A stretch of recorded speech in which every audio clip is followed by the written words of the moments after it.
தம்முடைய அத்தியாவசிய தேவைகளுக்காக பல எந்திரங்களை கண்டுபிடித்தனர். அன்றைய மக்கள் கல்லில் மாவை அரைத்தார்கள். இன்றைக்கு மக்கள் மாவரைக்கும் எந்திரத்தை உருவாக்கி மங்கையரின் மனதை குளிர்வித்தனர்.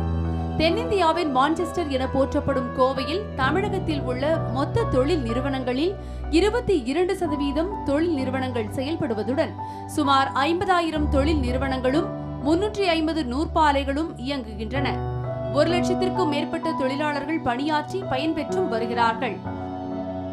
கோவையில் கடந்த 1955ஆம் ஆண்டு சபாபதி என்பவர் தலைமையிலான ஒரு குழு பாரம்பரிய கல்லை கொண்டு இதனுடன் மின்மோட்டார் எந்திரங்களை இணைத்து சுழலும் வெட் கிரைண்டர்களை உருவாக்கினார்கள். இதுவே நாட்டின் முதல் மாவரைக்கும் எந்திரம் என்று அழைக்கப்பட்டது. இயற்கையாகவே மலைகள் நிறைந்த மாவட்டமான கோவையில் கற்கள் அதிகமாக கிடைப்பதால் கிரைண்டர் உற்பத்தி தொழில் உயர்வுக்கு காரணமாக அமைந்தது.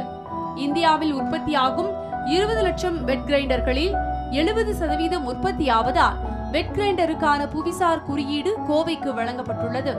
மேலும் பாரம்பரிய வகை வெட் கிரைண்டர்கள் 60%, டில்டிங் வகை 10%, டேபிள் டாப் வகை 20%, வணிக நிறுவனங்களுக்கான மாவரைக்கும் எந்திரங்கள் 10% கோவையில் உற்பத்தியாகின்றது.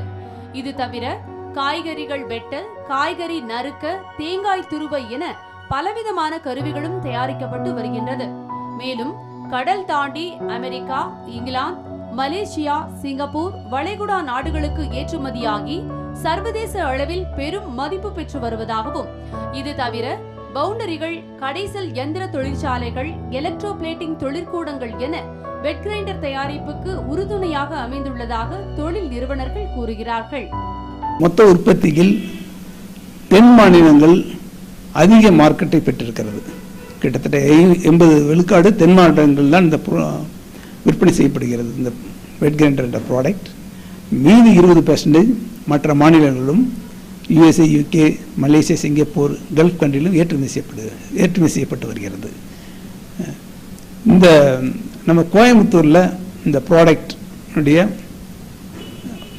தேவைப்படக்கூடிய முக்கியமான உதவி பாகங்கள் ஸ்டோன், முக்கியமாக சொல்ல போனால் ஸ்டோன் நம்ம லோக்கல்லையே நம்ம பெற்றுக்கொள்ள முடியும். இந்த ஸ்டோனுக்கு ஒரு பிரத்யேக தன்மை இருப்பதால் இந்த புவிசார் குறியீடு நம்ம இந்த வெட் கிரைண்டருக்கு நம்ம பெற்றிருக்கிறோம்.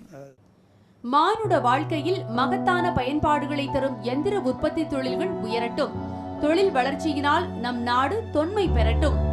லோட்டஸ் செய்திகளுக்காக ஒளிப்பதிவாளர் நந்தகுமாருடன் செய்தியாளர் தன்யா மற்றும் நாகேஸ்வரி சவுந்தரராஜன்.